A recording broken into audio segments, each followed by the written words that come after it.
Good morning students.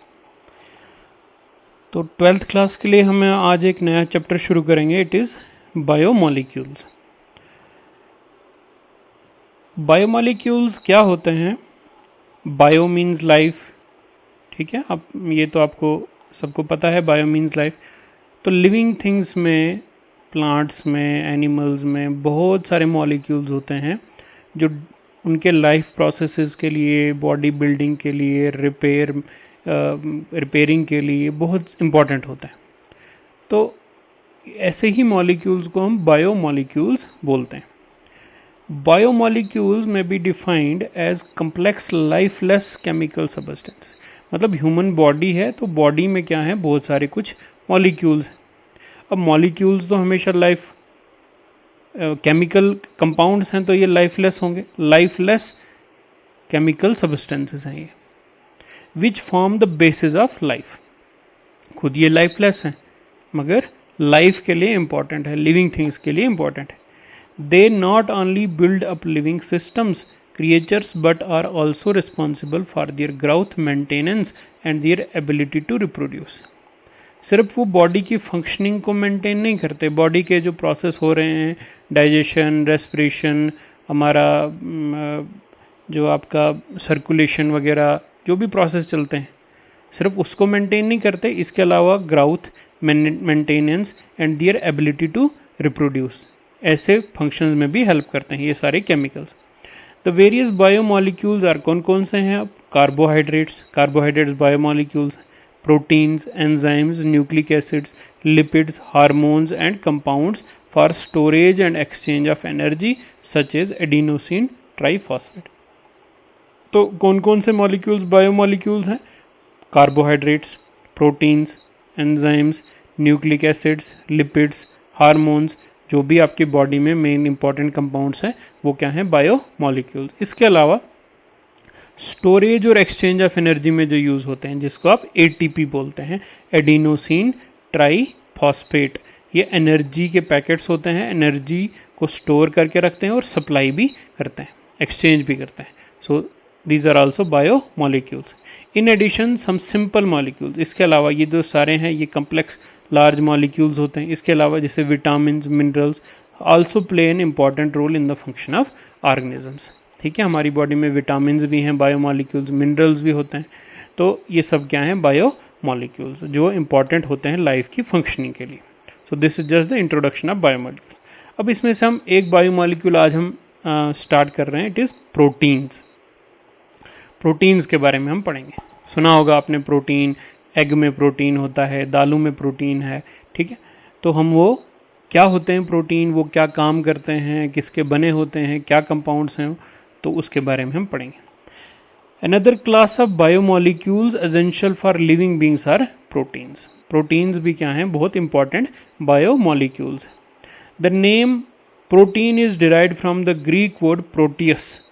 Proteus से निकला है, जिसका मतलब होता है prime importance. Proteios, PROTEIOS, proteios. Proteios मतलब प्राइम इंपॉर्टेंस, मेन इंपॉर्टेंस जिसकी है, ठीक है, प्राइम इंपॉर्टेंस। इसी से ये वर्ड निकला है protein. They are so named because proteins are vital chemical substances essential for the growth and maintenance of life. क्यों प्रोटीन, क्यों प्रोटियस, क्यों प्राइमरी इंपॉर्टेंस, क्यों इतनी क्या इंपॉर्टेंस है इसकी? क्योंकि ये इंपॉर्टेंट है, वाइटल केमिकल सबस्टेंसेस हैं जो ज़रूरी हैं ग्रोथ और मेंटेनेंस के लिए, लाइफ में ग्रोथ एंड मेंटेनेंस।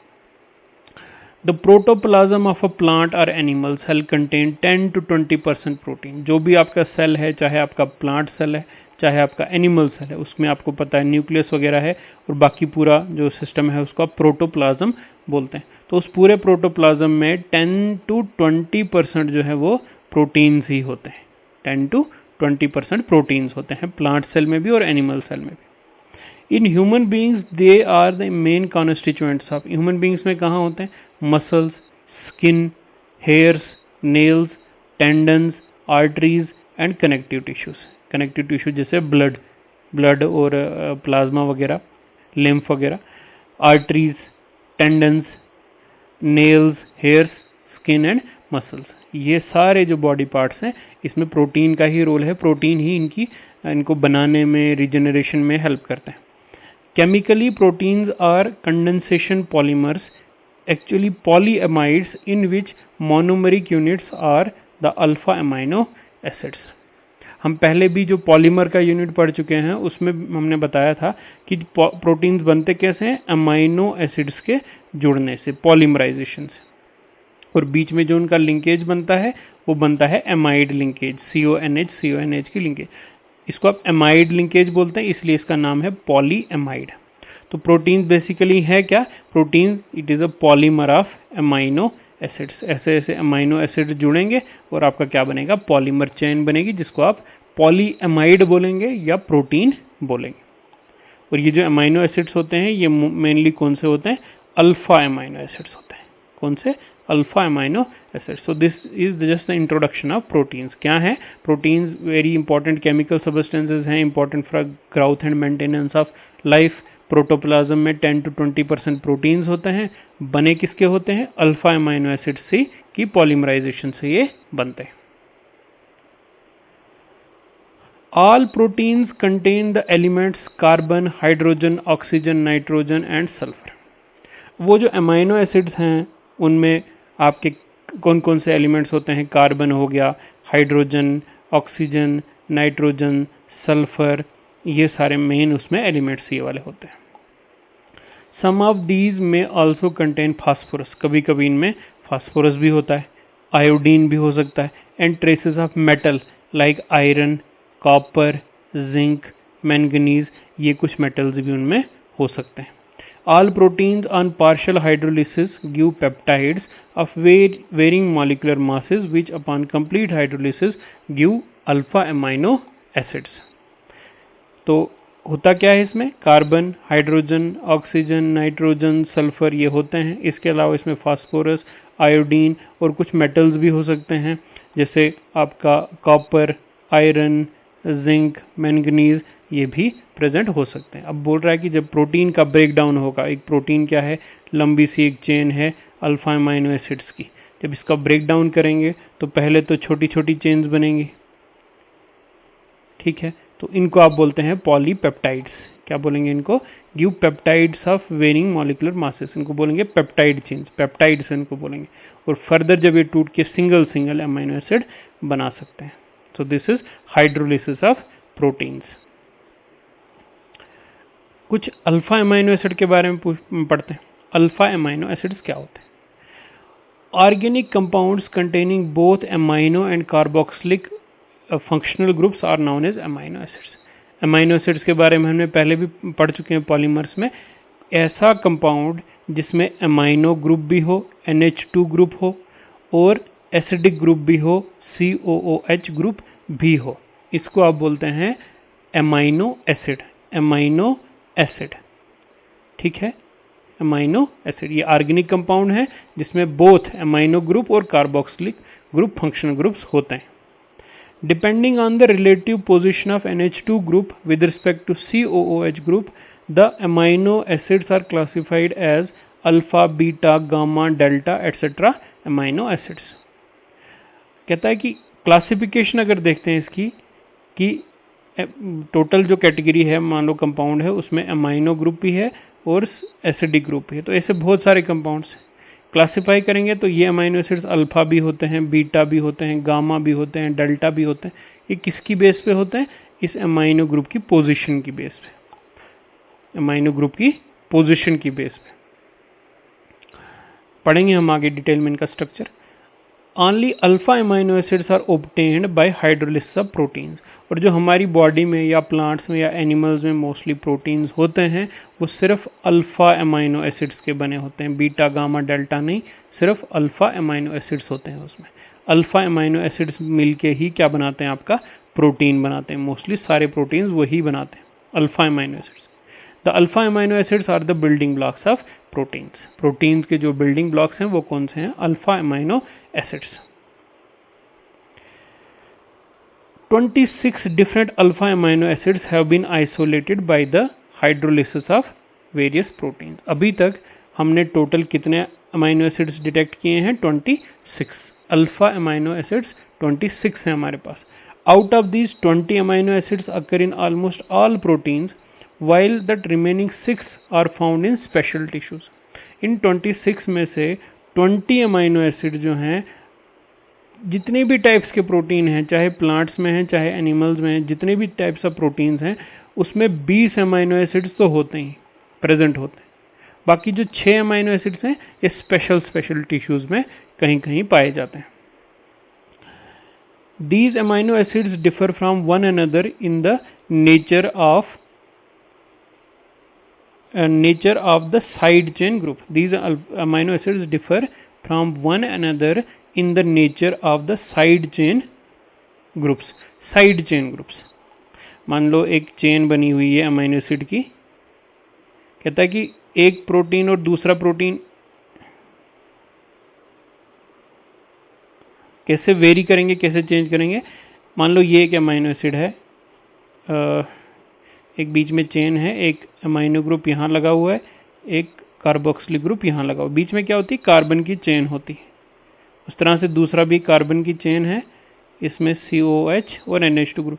कहता है इन दोनों में फ़र्क क्या है, ये 20 अमाइनो एसिड्स कैसे वेरी करते हैं, ये डिपेंड करते हैं साइड चेन की। कार्बन के साथ कुछ साइड चेन लगी होगी, इसमें कहीं साइड चेन कहीं और लगी होगी, ठीक है। ये जो साइड चेन ग्रुप है R, ये अगर वेरी करता है तो आपका अमाइनो एसिड जो है वो एक दूसरे से वेरी करता है। Therefore, the properties of side chains of the amino acids determine the properties of proteins they constitute। तो चेन के साइड पे ये COOH और ये NH2 ग्रुप लगा है, इस चेन के जो साइड चेन है ये ब्रांच वाली, इसको आप बोलते हैं साइड चेन। तो प्रॉपर्टी अमाइनो एसिड की इसी पे डिपेंड करेगी, साइड चेन पे। जब साइड चेन पे डिपेंड करेगी तो पूरे प्रोटीन की प्रॉपर्टी ही इस साइड चेन पे डिपेंड करेगी। तो हम आते हैं अमाइनो एसिड के स्ट्रक्चर पे। ये बेसिक जो सबसे सिंपल एक स्ट्रक्चर है अमाइनो एसिड का वो ये है। देखो इसमें क्या है, एक एसिडिक ग्रुप है, सेंटर में कार्बन है, इसमें एक एसिडिक ग्रुप है ये COOH ग्रुप, कार्बोक्सिलिक ग्रुप है, और ये अमाइनो ग्रुप है NH2 ग्रुप, और ये साइड चेन लगी हुई है R। ये सिंपल सा एक स्ट्रक्चर है अमाइनो एसिड का। क्या करना है आपने, ये कार्बन है, कार्बन आपको पता है 4 बॉन्ड बनाता है, एक आप डाल देंगे इसमें एसिडिक ग्रुप, एक डाल देंगे इसमें अमाइनो ग्रुप, तो एक रह गया तो हाइड्रोजन, और यहाँ पे जो ग्रुप लगा होगा वो साइड चेन होगा R। अब ये R क्या है, R कुछ भी ग्रुप हो सकता है, मिथाइल हो सकता है, इथाइल हो सकता है, कोई भी ग्रुप या कोई चेन यहाँ पे लगी हो सकती है। सो this is the basic structure of amino acid. Nomenclature of alpha amino acids. Alpha amino acids की बात कर रहे हैं हम, तो उनके नोमेनक्लेचर पे चलते हैं। Although amino acids can be named by the IUPAC system, they are generally known by their common names। Alpha amino acids का एक सिस्टम है, IUPAC सिस्टम है नाम देने का, जो हर एक ऑर्गेनिक कंपाउंड का होता है।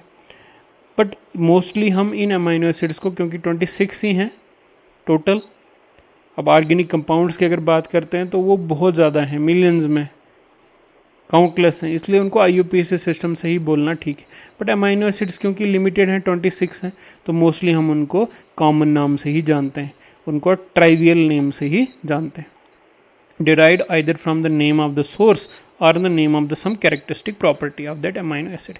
या तो वो ये जो कॉमन नाम है, ट्राइवल नाम है अमाइनो एसिड के, या तो दिए जाते हैं सोर्स की बेस पे कि वो अमाइनो एसिड आया कहाँ से, या दिए जाते हैं उसकी प्रॉपर्टी की बेस पे, जो स्पेशल उसकी कोई प्रॉपर्टी होगी उसकी बेस पे।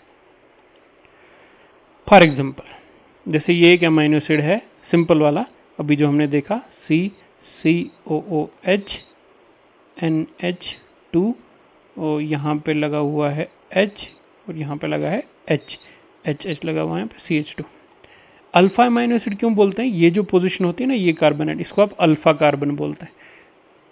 देखो यहाँ पे 2 ग्रुप हैं फंक्शनल ग्रुप, अमाइनो, और ये अमाइनो ग्रुप है, ये कार्बोक्सिलिक एसिड ग्रुप है। तो यहाँ पे प्रेफरेंस हम इस कार्बोक्सिलिक एसिड ग्रुप को देते हैं। इसके रिस्पेक्ट टू अमाइनो ग्रुप कहाँ है उसकी बेस से हम इसको नाम देते हैं। जैसे कार्बोक्सिलिक ग्रुप के साथ में जो कार्बन लगा होता है इसको आप बोलते हैं अल्फा कार्बन, और ये अमाइनो किसके साथ लगा हुआ है, अल्फा कार्बन के साथ, इसलिए इसको बोलते हैं alpha amino acid, alpha amino acid. ठीक है, अल्फा एमाइनो। अगर ये COOH इसके साथ जो कार्बन लगा है वो अल्फा, उसके साथ जो दूसरा लगा है तो बीटा, उसके साथ तीसरा लगा है तो गामा, उसके साथ चौथा लगा है तो डेल्टा। समझ आ रही बात आपको? मैं आपको ऐसे समझा लेता हूँ। देखो, ये आपका COOH ग्रुप है, इसके साथ वाला जो कार्बन है इसको आप बोलते हैं अल्फा, साथ वाले को बीटा, थर्ड को गामा और फोर्थ को डेल्टा। अगर अमाइनो ग्रुप यहाँ लगा हुआ है NH2 तो इसको आप बोलेंगे alpha amino acid.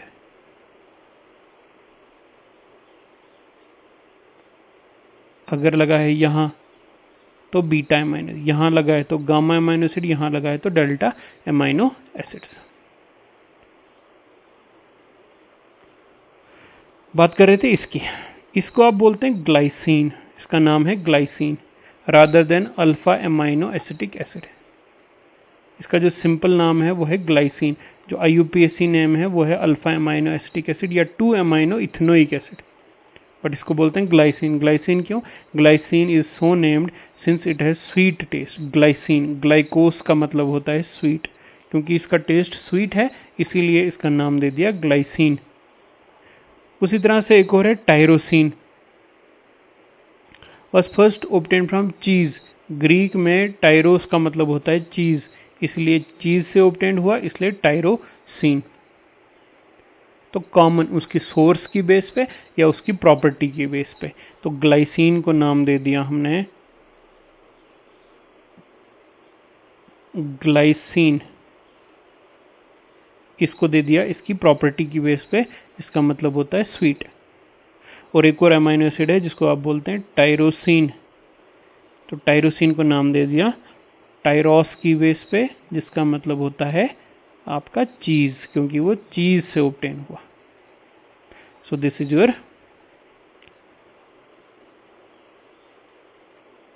naming, common naming of this.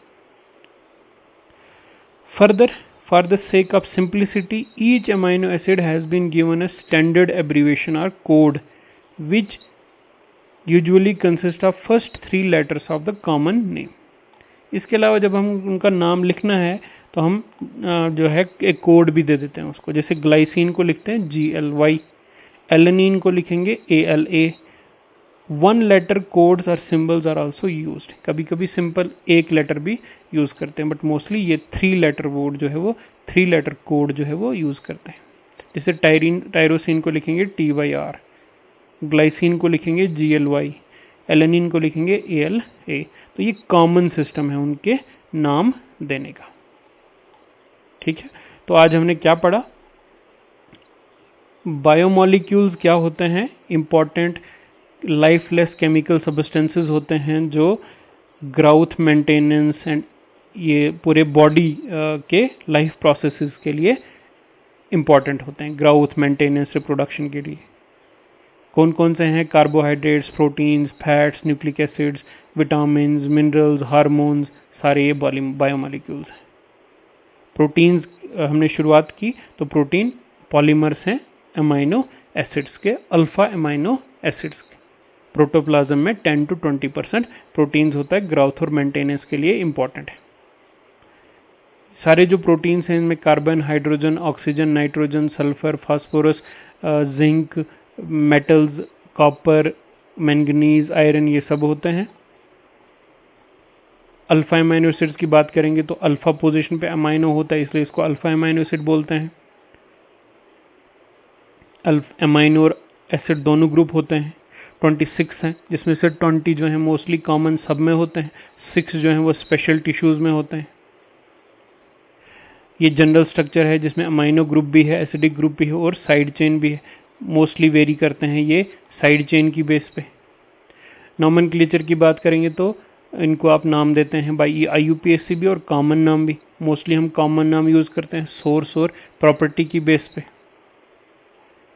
जैसे ये वाला नाम इसको ग्लाइसिन दे दिया, ग्लाइसिन मतलब स्वीट, और टायरोसिन दे दिया, टायरोस मतलब चीज़। सिंप्लिसिटी हम एब्रीवेशन भी यूज़ करते हैं, ग्लाइसिन के लिए GLY, एलेनिन के लिए ALA। तो आज के लिए इस वीडियो में इतना ही। नेक्स्ट प्रोटीन्स वाला ही टॉपिक हम कंटिन्यू करेंगे नेक्स्ट वीडियो में।